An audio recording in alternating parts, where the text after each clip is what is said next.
action. I want to touch a little bit on social investment and direct support to the people of Trinidad and Tobago. At the heart of this ministry's mandate is the social investment portfolio. The programs that put food on tables, that repair homes, that restore dignity, and that provide stability to families. Between May and December 2025, the Ministry of the People, Social Development and Family Services delivered millions of dollars in direct social assistance, touching hundreds of thousands of lives across Trinidad and Tobago. Let me take you clearly, transparently, and responsibly through the following, because this is where the real impact lies. I want to touch a little bit on senior citizens' pension. Our senior citizens deserve certainty, respect, and timely support. And during the period under review, May to December 2025, $3,048,445,571.39 was expended on the senior citizens' pension, supporting 117,181 elderly citizens nationwide. But more importantly, we confronted a long-standing backlog. Through direct collaboration with the National Insurance Board of Trinidad and Tobago, we reduced the SCP backlog from over 2,300 cases to 175. And this is not rhetoric. And this is at that time when we entered office. As we speak now, those numbers are down. The NIB office, I understand, they are receiving weekly updates on this matter, so we are not faced with another situation of backlogs coming out of NIB. This is what you call Reform Trinidad and Tobago.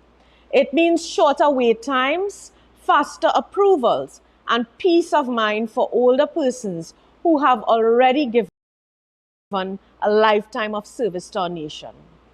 I want to touch a little bit on food support program, because food security remains one of the most immediate pressures facing vulnerable households. Between May and December 2025, I want to share with our population that the food support program expended $60,700,720, serving 12,615 active clients of our country, with 274 new beneficiaries during that period, 274 new beneficiaries approved during that period. But we did not stop there. For the first time, the ministry implemented a structured, equitable expansion of temporary food card support through its members of parliament. What we did, we gave 60 food cards per MP for the Diwali season across all 41 constituencies. Not UNC, all 41 constituencies, valued at $550 each, totaling $1,353,000. Then, recognizing the added pressures of the festive season, what we did again? Christmas food support cards. Previously, MPs received 200 during the Christmas season. But this time around, under UNC administration, what we have done? Christmas food support cards were increased by 50 per MP, resulting in 250 food cards per Member of Parliament across all 41 constituencies, Trinidad and Tobago. A total expenditure of $5,637,500. This expansion was not political. What it was practical. MPs are often the first point of contact for families in crisis. This program empowered them to respond immediately and responsibly. I've had MPs from across the floor thanking us for giving this to them to help their constituents during festive periods. I want to move a little bit onto building inclusion, from policy to physical access. Beyond income support, the ministry is deliberately shifting from assistance alone to structural inclusion. In July 2025, a meeting was convened between the Ministry of the People, Social Development and Family Services and the Ministry of Housing with one clear objective: to foster collaboration for the provision of accessible housing for persons with disabilities. This is not symbolic engagement.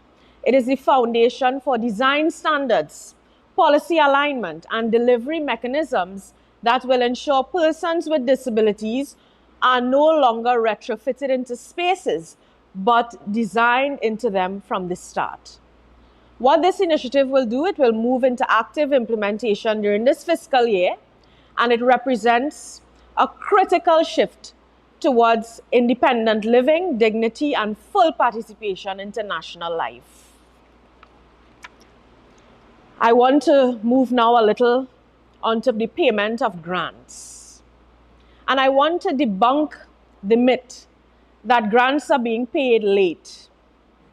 Let me address a persistent and misleading narrative that social services grants are not being paid late by this ministry.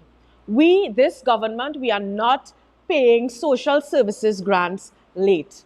I want to be very clear. January 2026 grants were processed and paid by the ministry by the 1st of January 2026. In fact, I had supermarkets sharing with me, MP, is this real? Minister, is this real?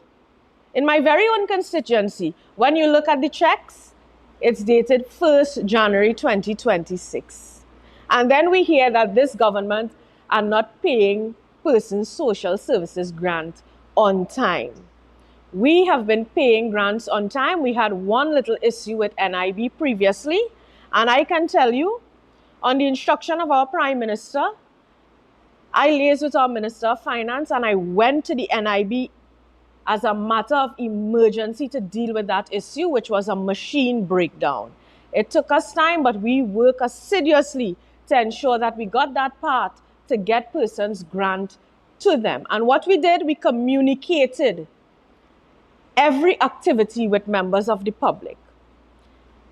I want to also share that any delays thereafter, meaning after the 1st of January 2026, that falls on outside of the ministry's control, within financial institutions, etc., and in terms of their processing timelines. But what this government will not do, we will not allow misinformation to undermine public confidence in systems that are intact, working better than they have in years.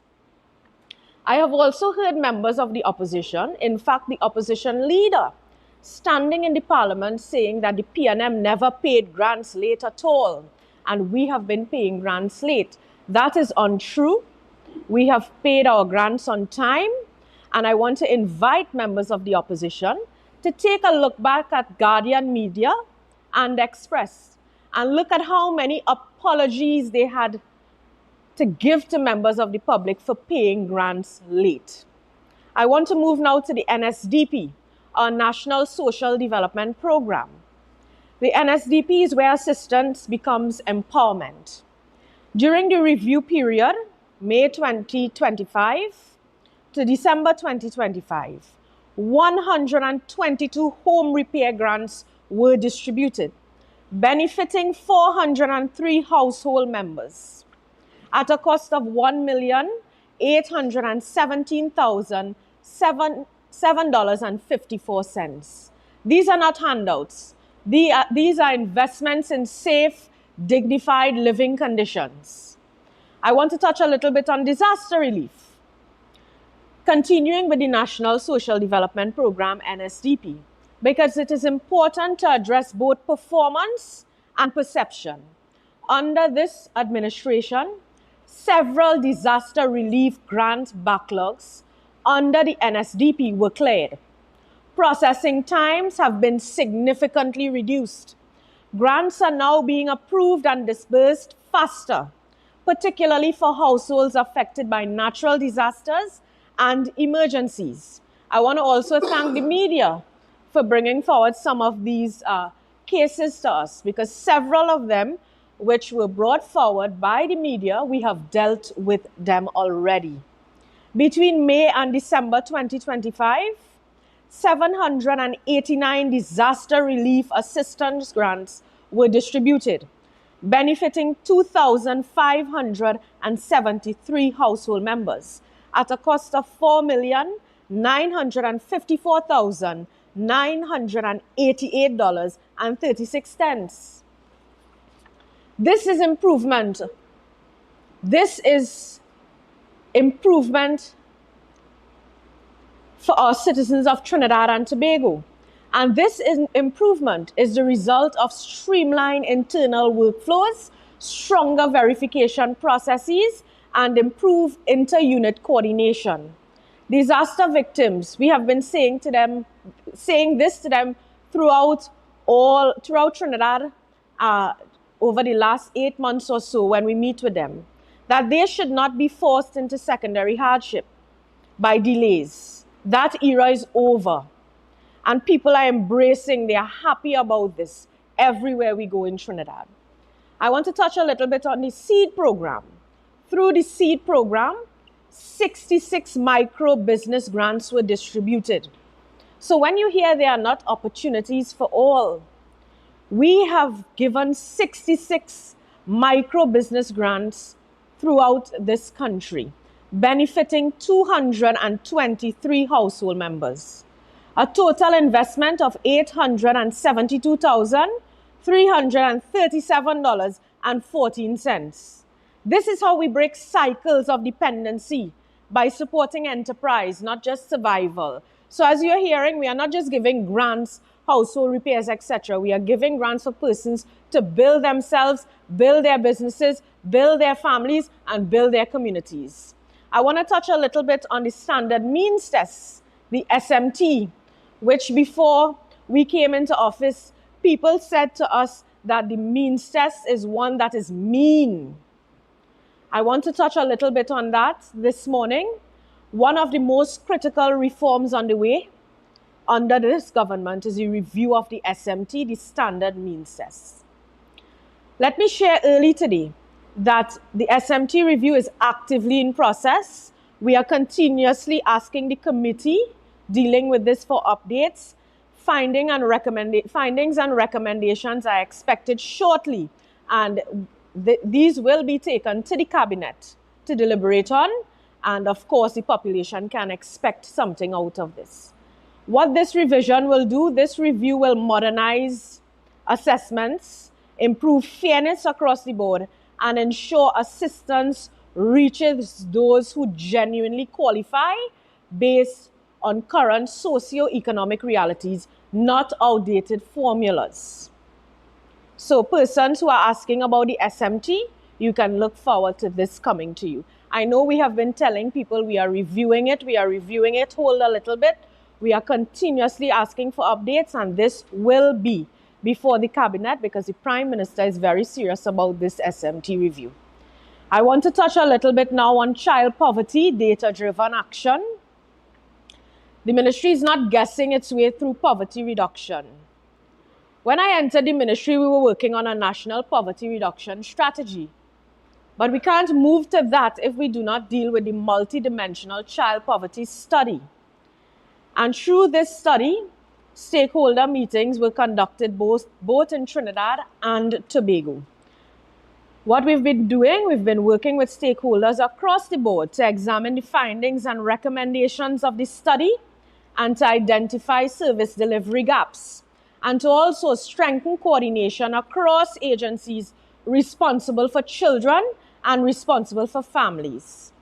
These engagements are shaping targeted interventions, not blanket responses, ensuring that child poverty is addressed holistically, not narrowly. I now move to period poverty, an initiative which was announced by our government in the budget presentation. This initiative will specifically be investing in our girls and women of this country. No girl should miss school. No girl should miss school because she cannot afford sanitary products. And from my discussions with civil society, this is happening within our nation. No woman should face shame because of biology. What the ministry is doing, we are working in collaboration with the Ministry of Finance in advancing a women's health fund, seeded with $5 million as approved to address period poverty nationwide. This includes free menstrual product distribution in schools, education on menstrual health and hygiene, targeting rural and low-income communities. This is gender equity in action, not rhetoric. So again, Trinidad and Tobago, we can look forward to that. We are working on this. This matter is currently before the cabinet and we will be deliberating on it shortly. So our young girls can look forward to something. Civil society and NGOs, you can also look forward to something, because we have been also consulting with civil society, NGOs, and the Education Ministry on this. Clearing of backlogs, NIB and immigration coordination. I want to share with Trinidad and Tobago that we recognize early that social protection does not exist in silos.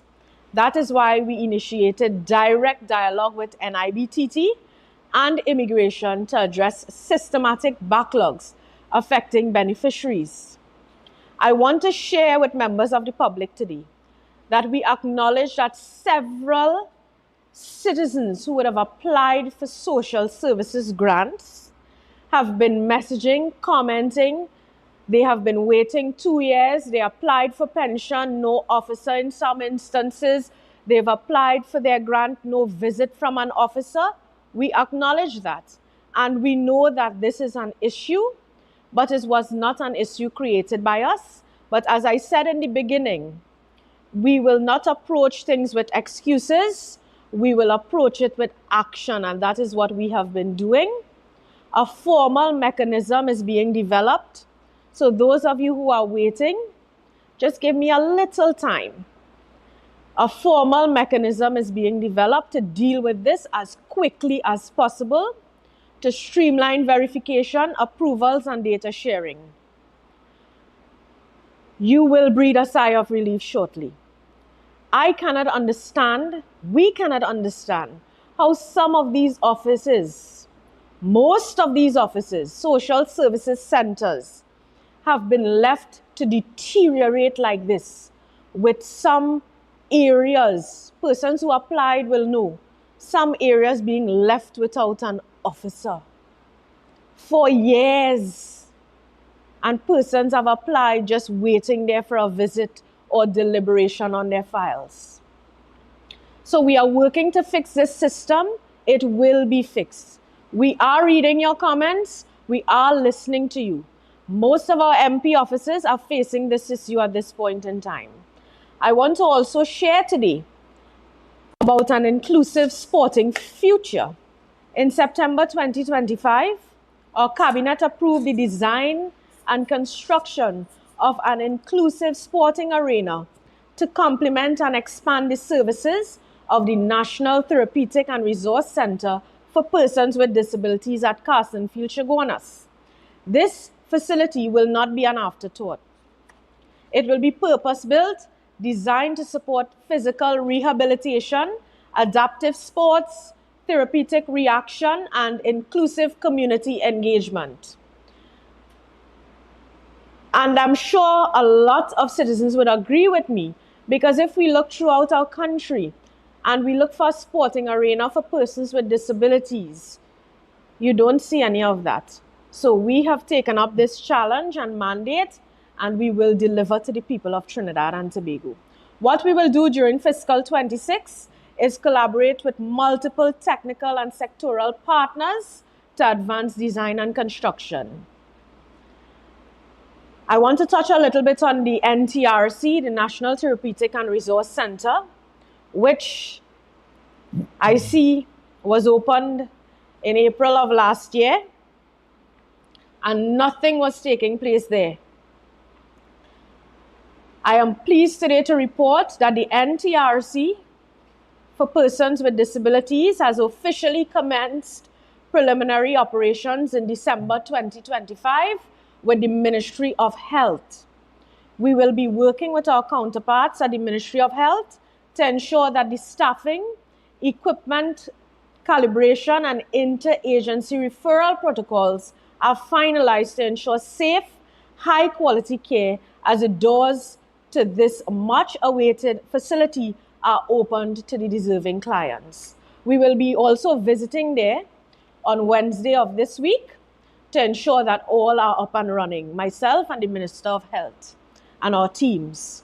This marks a significant milestone Trinidad and Tobago. From February 2026, the center will begin the delivery of assessment services, providing structured, multidisciplinary evaluations to better guide interventions, referrals, and long-term support planning. This NTRC represents a national anchor for disability services, bringing together therapy, assessment, coordination, and innovation under one roof. This is a proud moment for us, and this is a proud moment for those who have been advocating for persons with disabilities. Ladies and gentlemen, members of the media, this report is not an endpoint today. It is a reset towards responsiveness, towards accountability, and towards human dignity. We are building a social services system that is faster, fairer, more transparent, and more humane. We will not expend a set of monies and the people are not feeling value for money in this country. We are doing so, and we are doing so without leaving anyone behind. I thank you for listening, and I look forward to the rest of this press conference. Thank you, Minister Mohit. That was an incredible amount of work you've been doing, repairs you have had to do with a broken system, and not enough people know about the tremendous work that has been done already, and we thank you for informing us and letting us know what you will be doing in the months ahead. So thanks for that. Next up, we have the Minister of Labor, Small and Micro Enterprise Development, the Honorable Leroy Batiste, to talk about the workers.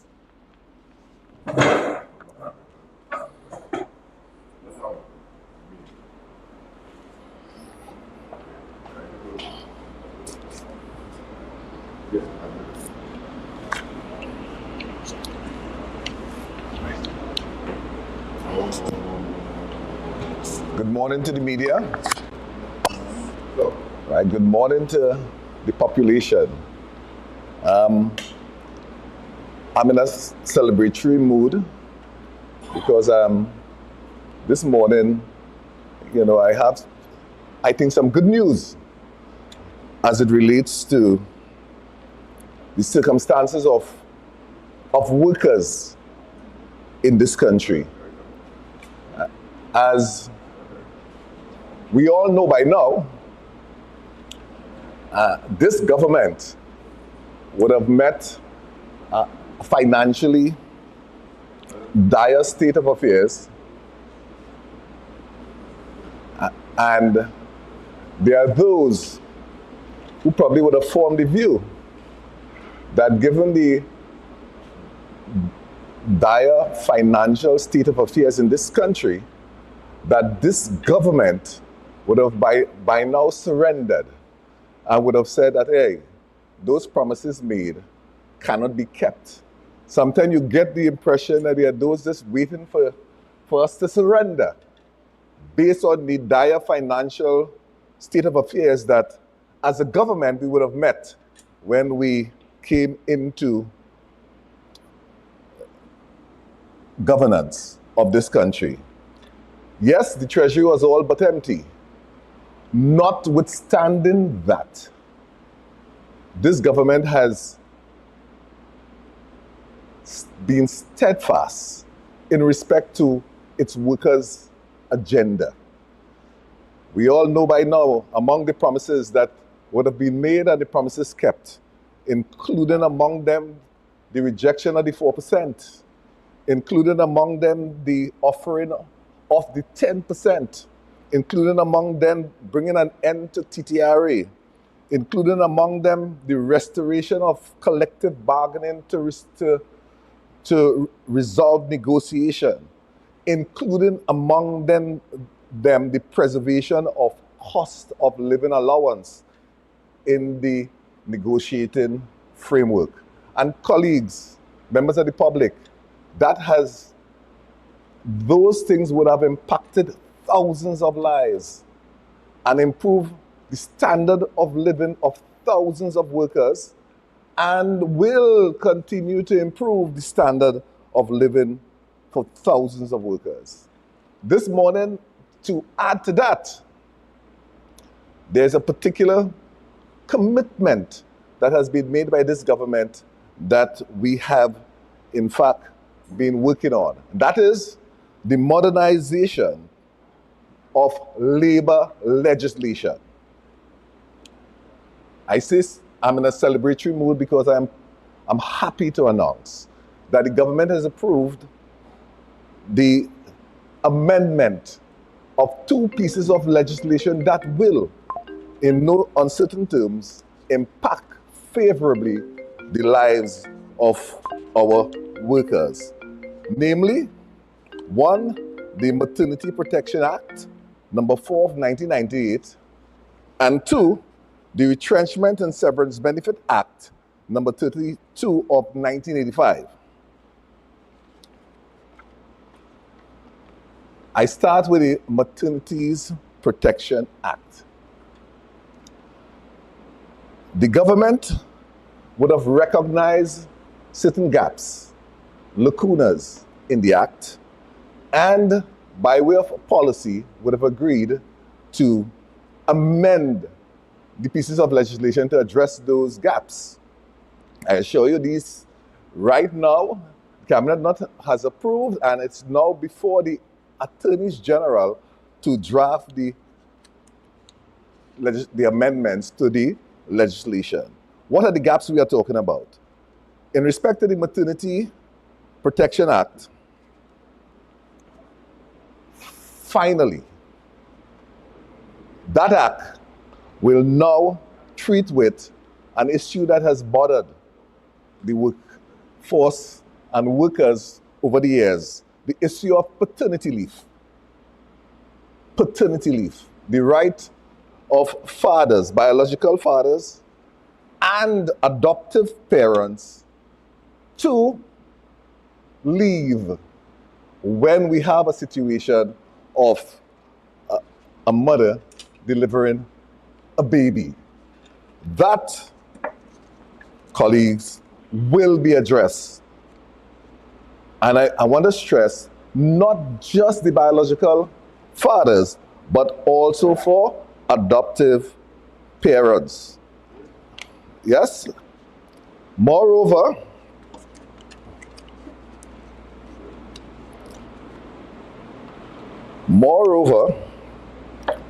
it will also apply for when, God forbid, a mother dies, that fathers or guardians of that child could access parental leave. So that's one of the fundamental gaps that the Maternity Protection Amendment Act will address.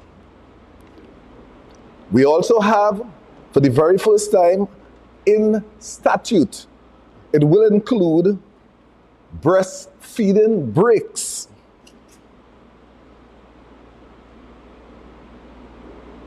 Lactating mothers will be statutorily protected for time spent on breastfeeding or the expression of breast milk. And they would be allocated time to do so, and let me add, time with pay. So they will not be penalized in that treating with the issue of breastfeeding. This amendments will also include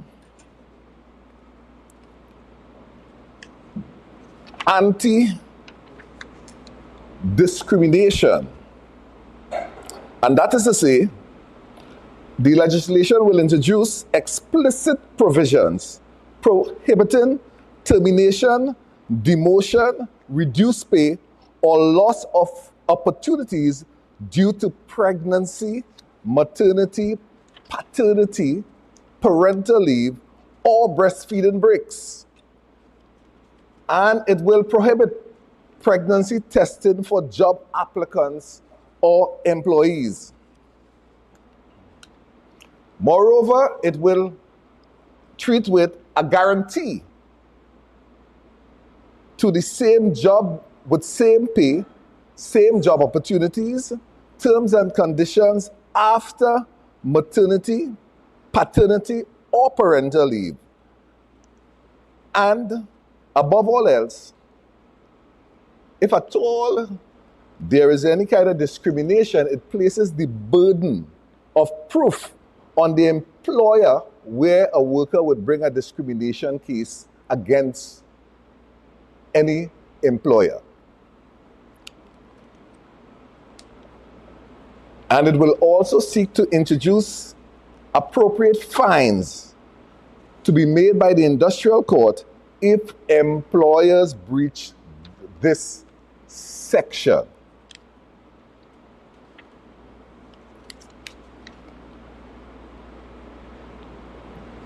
The maternity protection amendments will also seek to treat with, for the very first time, looking at the rights and making it explicit that it applies also for persons employed on contract.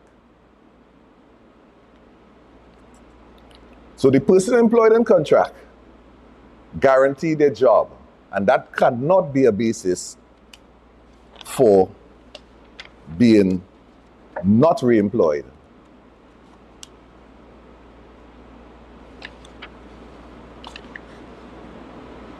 Another one of the gaps that it would in fact address, it will create a provision that allow any such matters that it will be fast-tracked in the industrial court so that we will not have a situation where prolonged period to have redress where there's an aggrieved employee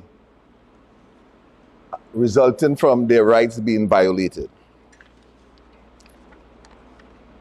Above all else, and this one is important, above all else, we penalize right now women, and by saying to them they could only apply for maternity benefits once in every 24 months.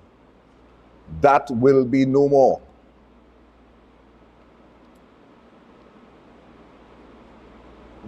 The view is that that section of the Maternities Protection Act is contrary to the general rules and intent and purpose of the act, as a woman is penalized for becoming pregnant twice in 1 year. That we disagree with. Therefore, it is not for us to get involved in that. The Maternity Protection Act will be for whenever there is pregnancy, that they are entitled to the protection.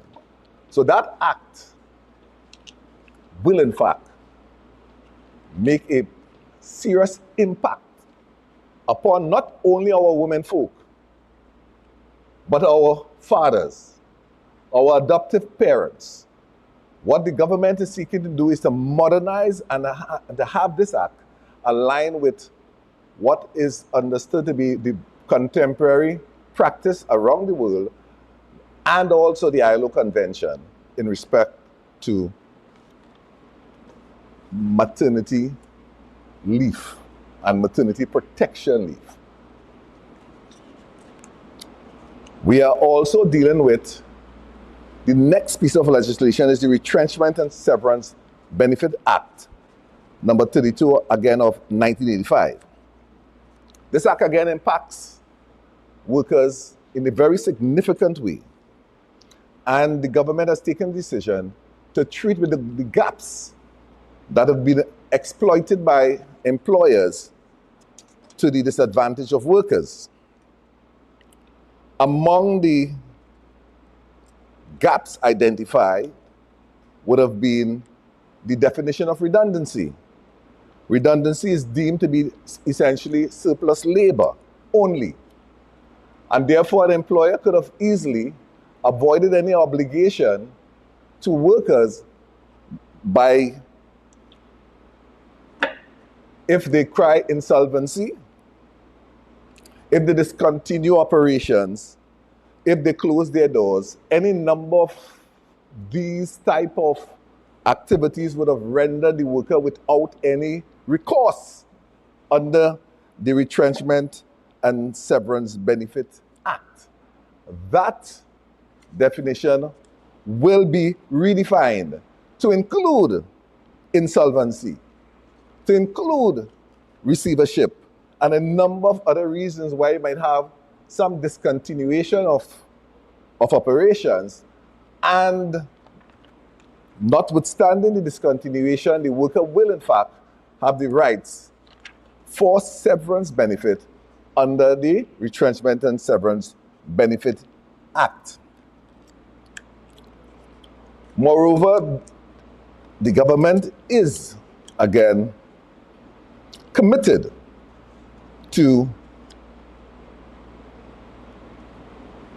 the establishment of what we call a guarantee severance benefit fund, which allows for that the employer to be, from day one, when you have an employee, to treat with the issue of, if it comes to separating that employee, that there is a fund set aside for such a worker.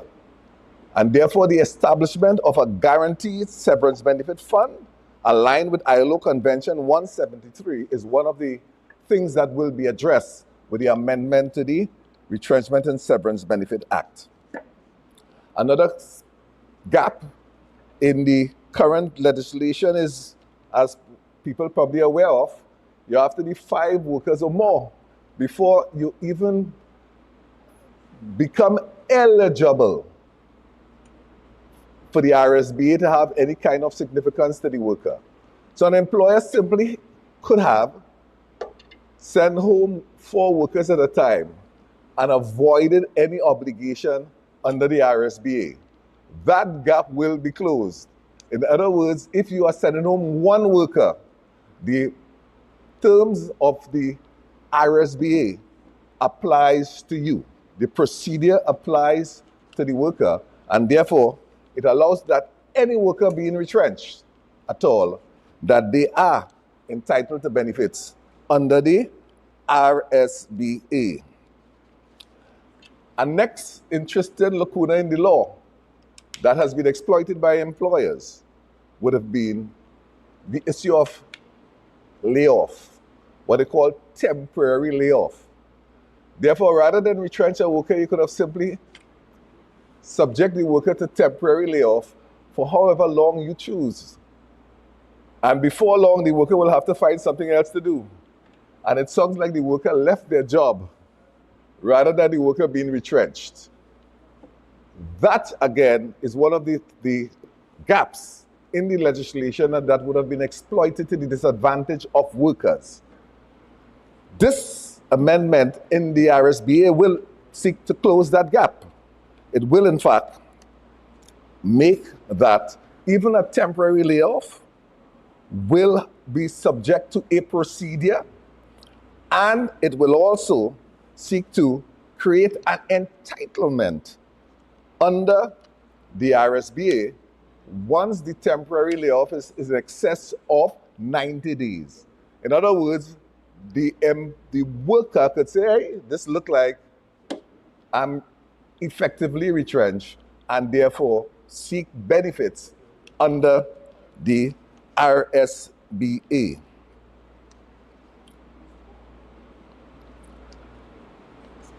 Last but not least, this would seek to modernize the compensation under the RSBA. I would have alluded to the RSBA being an act in 1985, and therefore the compensation would have been set in 1985. We are talking about 40 plus years ago. And therefore the compensation there, needless to say, is as completely outdated as ever. And the compensation will, in fact, be reviewed and more consistent with something that is relatable given the circumstances that we face ourselves in terms of economic circumstances 40 years thereafter. So that will, in fact, represent an improvement in the benefits that workers will be entitled to if they are retrenched under the RSBA. Again, just to give you an example, right now, if you are less than 1 year and 3 to 5 years, you would be entitled to 2 weeks pay, and anything 5 years and more, 3 weeks pay per year. The revision contemplates a total revamping of those compensation where, and I want to be clear, this is being addressed at the Attorney General office, but what we are contemplating is 1 to 5 years, you could start at 3 weeks per year, and 5 years or more, 4 weeks for every year service. Yes? So, with that, these two pieces of legislation, we believe would be absolutely impactful on workers' life. Again, the Maternity and Protection Benefit Act impacts not just our women who happen to be employees, it impacts every single employee, where a child will come into their being, that they're entitled to both paternal leave, they're entitled to adoptive parent leave, parental leave, and retrenchment, that people are treated fairly. If at all a person would find themselves in that difficult situation where they are no longer employed, that they're entitled to benefits, and they're just simply not one day with a job and next day without, and nothing for such persons in the context of taking care of themselves and their families. I thank you.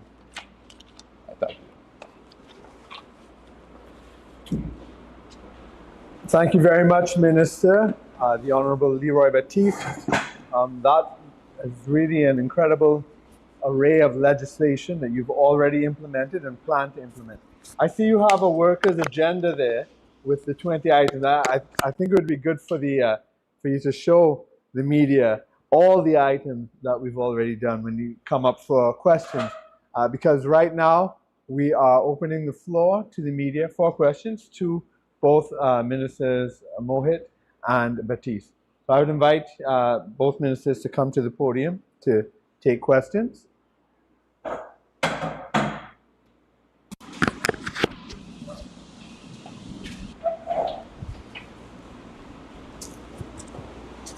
All right.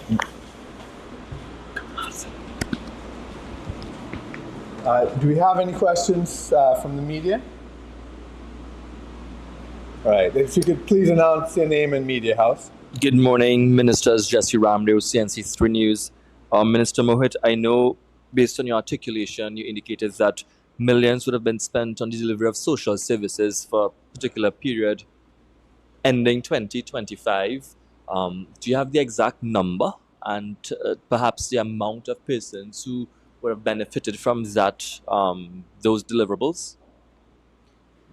Thank you very much, Jesse. I would have given it division or unit by unit because for me to give you a total number, that would be difficult. That's why I did it unit by unit. So you'll understand based on the NSDP or the senior citizens pension, you would have gotten a total number and the total amount spent. There are some in society who are arguing that, perhaps given what they're claiming to be, a rising cost in living, that some sort of consideration be given to, increasing the value of public assistance grants. Is that maybe a consideration? Is that something that government may factor at any point in time? I can't state that just yet because it's a process, it's work in progress. As I indicated this morning, we are working on the SMT, which is the standard means test, which is a key pillar in all of these matters. But as it relates to increases at this time, I can't give a deliberation on that because we are still early in terms of the works being done and the assessment of the current situation, economic situation, as well as standard of living. If I may just ask you to switch perhaps your ministerial cap to put on your MP cap now. There was an incident involving an elderly woman, Miss Suknanan, who was found decomposing at her home. What would be your message to persons in the area, and perhaps encourage them to take a more active role in looking out for others? Of course, thank you for that question. What I have said early in the game on behalf of this government is that we will not at all tolerate any type of elderly abuse, etc. I don't know the details of this matter just yet, so I can't state or align anything as it relates to this particular case. But my message, of course, is for everyone to work towards protecting our senior citizens. Early in the game, we said we will not tolerate any form of elderly abuse, and we are about protecting our senior citizens. In this particular incident, has your ministry made any intervention to perhaps reach out to the other relatives who were involved in the home? Well, at this time, it's a police matter. So what we usually do is we have laser happening, and then we'll send out the division of aging should the need be. But at this time, we have not sent out anyone as yet.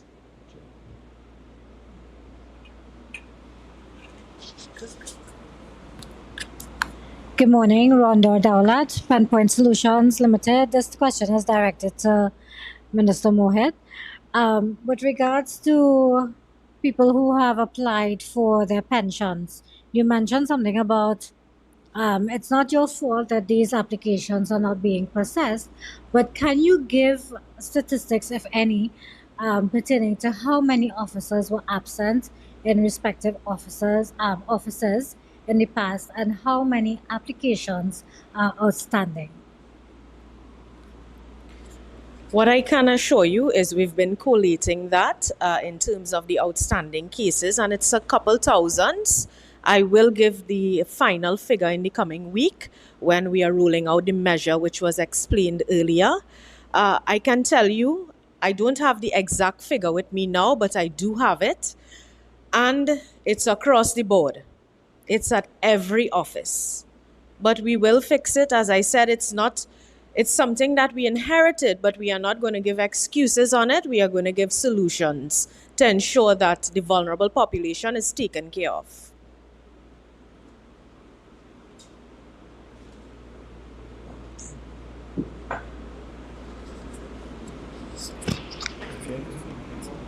Yeah, we do have. Morning, Michael Kerr, TTT. Minister Mohit, you mentioned, of course, about the financial constraints. Can you give us an idea of what programs may have been hit directly due to this economic situation? I have to apologize. I didn't hear you so clearly. I know that you mentioned before about the financial constraints. Can you tell us what programs have directly been hit due to the fact of the economic situation? What we have done as a government, we have maintained all of our grants. Yes, we have challenges. We work around and within those, but we have not cut any grants. I can assure you of that. We have not cut any grants, and none of our departments have been hit. Our government, we have worked very hard to ensure that we maintain our social support for our citizens.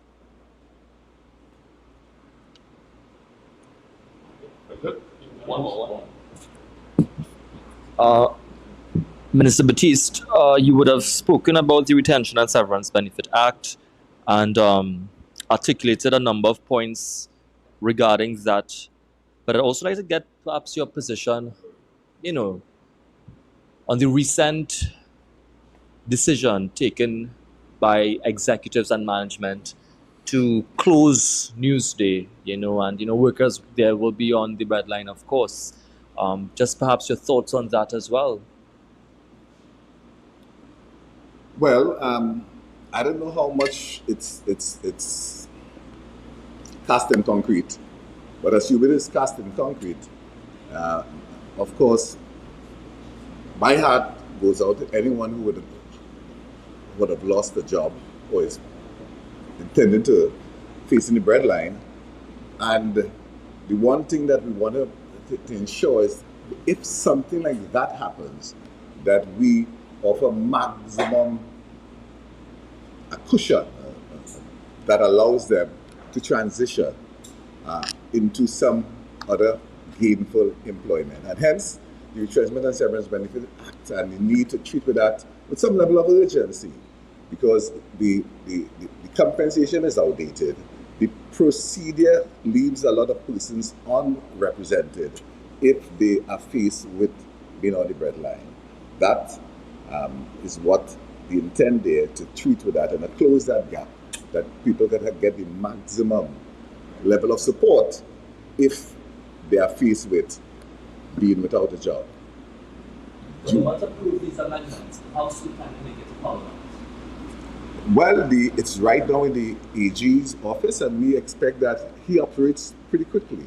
I think in the last 8 months, there are a number of matters that I think over 13 pieces of legislation would have been passed, and therefore number 14 is coming up very soon. So it will be in the Parliament sooner rather than later. Yes. Minister Batiste, Rondo Daulat, in terms of I think there was a mention that you have the workers' agenda. Yes. How many items on that agenda has been addressed so far?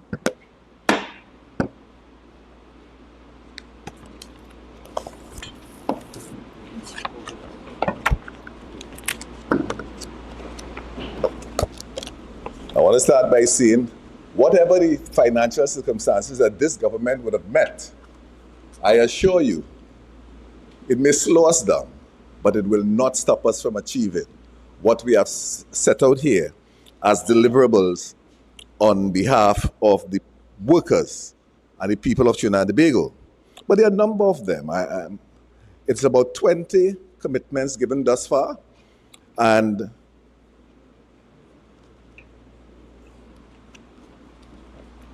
this is what we call the workers' agenda, with about 20 distinct items that, in fact, guides the government in respect to the decisions taken at cabinet. And so that you know how much it impacts us. Let me just read a couple, and you would say, yes, it was done. For example, the UNC rejects the unjust 5% imposed on state sector workers and commits to engage in free and fair collective bargaining process through the office of the CPO. We know now that was done, that we kept promises made, promises kept. The UNC rejected the 4%. That the UNC is committed to amending the Trinidad and Tobago Revenue Authority legislation. Yes, that promises made, promises kept.